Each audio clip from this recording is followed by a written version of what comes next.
გამარჯობათ. მე ვარ სოფო და მინდა გესაუბროთ ტესტებზე. აი Facebook-ზე რო აზიარებენ ხოლმე თქვენი მეგობრები მაგ ტესტებზე. ნუ ან თქვენ რო აზიარებთ და ნერვებს უშლით მეგობრებს მაგაზე. მოკლედ, სანამ Facebook-ზე იქნებოდა ეგ ტესტები იყო ხოლმე ჟურნალებში. აი ჟურნალები რა, როგორ აგიხსნათ ახლა. ნუ გემახსოვრებათ, ესეთი ოთხკუთხედი ნაწერებიანი ფურცლებია, შუაშია გახურეტილი და ლურსმაზია ჩამოკიდებული სოფლის ტუალეტში. ეგ არის ჟურნალი. მაგრამ მაგ ჟურნალებში იყო ხოლმე აი ეს სხვანაირი ტესტები რა, ნუ შეკითხვები იყო, სავარაუდო პასუხები ქონდა. ნუ პასუხობდი და მე შესაბამისი ქულა უნდა დაგემახსოვრებინა, ბოლოს ეს ციფრები უნდა შეგეკრიბა და გაგერკვია რომელ ვარიანტში მოხვდი რა. ეხლა კიდე აი ერთს დააჭერ ხელს და ეგრევე გამზადებულ პასუხს გიგდებს რა. ანუ ვერ ხვდები მთელი ეს პროცესი საწავიდა, სანამ მე ხელს ვაჭერ, იქ ვიღაცა ჩემს მაგივრად პასუხობს, უცებ შეკითხვებს. აი თან უეჭველი ვიღაცა ახლობელია, იმიტომ რომ ეხა უცხოს არ ეცოდინება ხო, რა ფერისაა ჩემი აურა.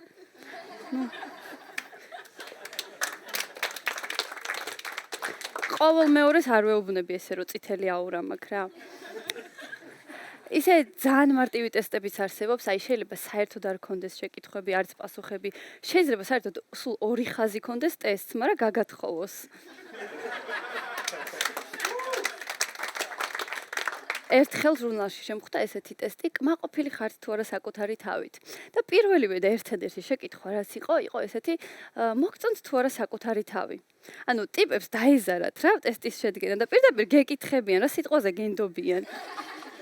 ნუ ეხა მაგათი ლოგიკით გამომძებელმა რომ დაკითხვაზე გკითხოს, რომ აი პირდაპირ გკითხავს ესე რომ თქვენ მოკალით? არა, და არ ხარ რა დამნაშავე. ისე ძალიან ბევრი ალბათ ხო რომ აი გათხოვილია და მაინც აკეთებს ტესტს, აი გაიგე როდის გათხოვდები. ნუ მეც გავაკეთე ეს ტესტი და ესეთი პასუხი იყო რომ თქვენ უკვე ხართ გათხოვილი და ძალიან ბედნიერად ცხოვრობთ თქვენს მეორე ნახევართან ერთად, იდიოტო ქალო. აი ნუ ცოტა კი გამიკვირდა და ეხაც ვფიქრობ რომ აი ტესტის პასუხი რატომ მომივიდა მესენჯერში? თან ჩემი ქმრის სახელით და გვარით. აი რაღაც არსებობს რა. ერთ დღესაც მოკლედ კარგად ჩაუჯექი ამ ტესტებს Facebook-ზე და პირველი გავაკეთე ესეთი ტესტი, როგორია შენი არსება. და პასუხი იყო ასეთი: თქვენი სული ძალიან მყიფე გახდა. კაცრავად, ნუ ძალიან ავნერიულდი ხა და ეს მყიფე მოვძებნე ლექსიკონში და განმარტებაში ეწერა რომ მყიფე არის ფშვნიტე. ანუ ამიხსნეს, დამამშვიდეს.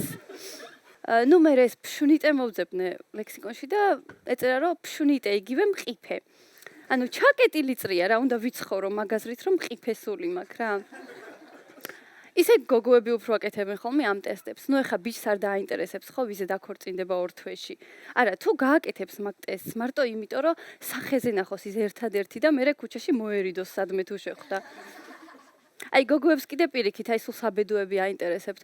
ერთხელ ჩემმა გაუთხოვარმა და ქალმა გააკეთა ესეთი ტესტი, გაიგე ვის უნდა შენი მოტაცება და მერე ორი თვე დასდევდა იმ ბიჭს, რომ რა იცი რა დროს მომდეს ჩემი მოტაცება და გვერდით არ ყავდეო. ესეთი ტესტი შემხვდა კიდე, გაიგე ვინ იყავი წინა ცხოვრებაში. და პასუხები იყო აი მძღოლი, მეწაღე, ჭურჭლის მრეცხავი, პროფილის წამყვანი. არა, ამ ცხოვრებაში რომ ვერაფერს მივახცე, ეგ არ მყოფნის ხო? წინა ცხოვრებაში რომ ვერ ვივარგე, მაგას რაღაცო მიხსენებ საერთოდ. აუ კიდე ესეთი ტესტი იყო, რომელ ცხოველს გავხარ? აი, ჯერ პირდაპირ შეურაცხყოფაზე რატო გადადიხარ? რა ცხოველს გავარ? აი, მეორე კიდე გარეულ ტახს რომ ადარებ ანგელოზივით გოგოს. აი სინდისი სულ დაკარგეთ? ისე ერთადერთი ტესტი რაზეც არ გადავდივარ არის IQ ტესტი და რატო? ანუ IQ შიფრება როგორც intelligence quotient. და ის ფაქტი რომ მე ვიცი რომ IQ არის intelligence quotient, უკვე ნიშნავს რომ მაქვს მაღალი intelligence quotient. და გადამოწმება არ მჭირდება რა. ესეთი პერიოდი იყო ძალიან პოპულარული ესეთი ტესტები, ნუ შეხვალ და გაიგებ სამოგზაუროდ ვისთან ერთად წახვალ. ნუ მეც რა თქმა უნდა შევედი და ამ მივიდა მეგობარი, რომელიც ცოტა ხნის წინ დაიჭირეს. ანუ გამოდის რომ 5-დან 8 წლამდე სამოგზაუროდ ვერ მივდივარ. ისე ძალიან მაინტერესებდა ჰოლივუდის რომელ ვარსკვლავს გავარ და ეგ ტესტიც გავაკეთე. ნუ ჯეიზი თავიდანვე მე თვითონ გამოვრიცხე და ლინკზე რო გადავედი ეწერა ემინემი მოგწონს თუ ბრიტნი სპირსი. ნუ მე დავწერე რომ ბრიტნი სპირსი მომწონს და ამომიგდო პასუხი რომ გავარ ბრიტნი სპირს. ვა, აი საიდან? აი მე იტყვიან კიდე რომ ქართველები ნიჭიერი ხალხი არ ვართ რა. ერთ-ერთი საინტერესო ტესტი შემხვდა კიდე, გაიგე სად უნდა გეცხოვრა. მაინტერესებდა საბურთალოზე ახალაშენებული კორპუსის მეოთხე სართულის 60-იანს თუ ამომიგდებდა. აი წითლად რო აქვს კარი შეღებილი პატრონს მაგას. მაგრამ არა, პარიზი ამომიგდო. აუ რა პარიზი? მე რო საბურთალოს არ გავწდები, ეგ ხო ფაიზაღია ხალხო რა.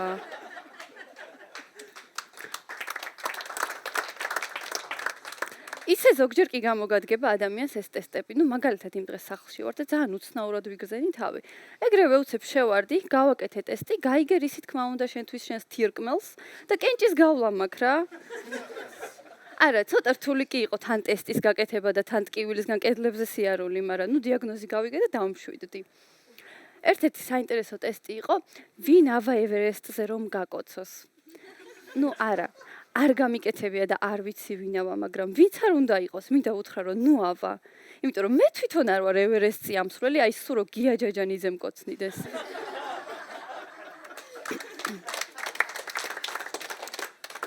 ბოლოს ესეთ ტესტს ვაკეთებდი, გაიგე რა არ მოგცა ღმერთმა. და უცებ მესმის ხმა ტვინი. და დავიძაბე მეთქი ღმერთო, საიდან მესაუბრები, მაგრამ არა, ისევ ჩემი ქმარი თურმე. თუ დამინახა ამდენ ტესტებს ვაკეთებდი. მოკლედ მე მინდოდა მეთქვა რომ არ არის საჭირო ტესტებით გაიგოც ვინაა თქვენი საბედო, რამდენი წლის არის თქვენი მეორე მე, ან ვინ გეცეკებათ მთვარის შუქს ეხორუმს. იცხოვრეთ დღევანდელი დღით და თავის დროზე ყველაფერს აუცილებლად გაიგებთ.